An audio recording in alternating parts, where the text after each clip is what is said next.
بسم اللہ الرحمن الرحیم۔ حلال جانوروں میں بھی کچھ چیزیں ایسی ہیں، کچھ اعضاء ایسے ہیں کہ جن کا کھانا مکروہ تحریمی ہے، یعنی حرام کے قریب قریب ہے، لہذا انہیں نہیں کھانا چاہیے، اس سے بچنا چاہیے، ان کا جاننا بہت ضروری ہے۔ نمبر 1، دم مسفوح یعنی بہتا ہوا خون۔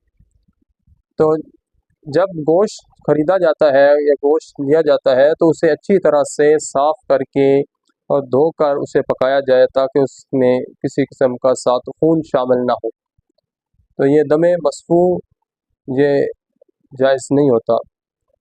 دوسرے نمبر پر یہ جانور نر ہو یا مادہ، اس کے پیشاب، چھوٹے پیشاب والی جگہ، اور نمبر 3 اس کے گوبر والی جگہ، نمبر 4 پتا، یہ بھی نہیں کھانا چاہیے، یہ بھی جائز نہیں ہے کھانا۔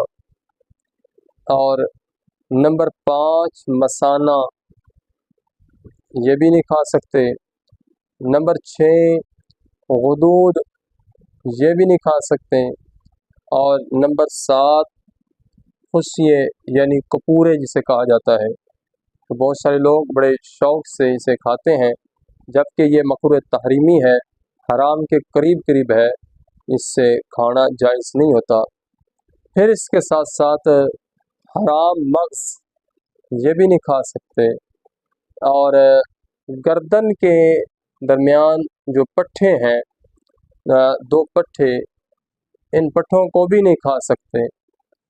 اور پھر اس کے ساتھ ایک چیز ہے اوجڑی۔ اوجڑی کے بارے میں یہ بات یاد رکھیں کہ بعض علماء اس کو مکروہ تحریمی کہتے ہیں، جبکہ بعض علماء نے اس کو جائز بھی قرار دیا۔ تو اگر کوئی نہ کھانا چاہے اور اس کی طبیعت مائل نہ ہو تو کوئی مسئلہ نہیں، وہ نہ کھائے، ان علماء کے فتوے پر عمل کرتے ہوئے جنہوں نے اسے مکروہ کہا۔ لیکن اگر کوئی کھانا چاہتا ہے تو اوجڑی کو اچھی طرح سے صاف کر کے اور اسے دھو کر اور اس کی غلاظت وغیرہ کو بالکل دور کر کے اچھی طرح صاف کر کے اگر وہ پکا کے کھاتا ہے تو اس میں کوئی حرج نہیں، وہ کھا سکتا ہے۔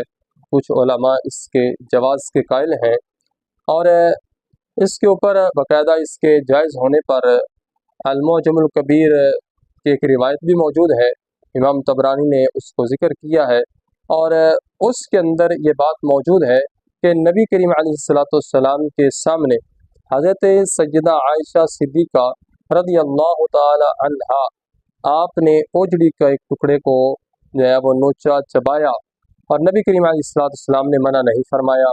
تو اس حدیث پاک سے بھی، اس روایت سے بھی پتہ چلتا ہے کہ اگر کوئی اوجڑی کو اچھی طرح صاف کر کے کھانا چاہے تو وہ کھا سکتا ہے، لیکن اگر کسی کی طبیعت مائل نہیں ہوتی، وہ نہیں کھانا چاہتا، تو اس میں بھی کوئی حرج نہیں، وہ نہ کھائے۔ تو بہرحال اگر کوئی اچھی طرح صاف کر کے کھائے تو اس کو کھانے کو جائز قرار دیا جائے گا۔ تو اس لیے اوجڑی کے بارے میں تو 2 موقف ہیں علماء کے، لیکن اس کے علاوہ جو چند چیزیں میں نے ذکر کی ہیں وہ کھانا وہ سب کے نزدیک ہی مکروہ تحریمی یعنی حرام کے قریب قریب ہے، لہذا ان کو کھانے سے بچا جائے۔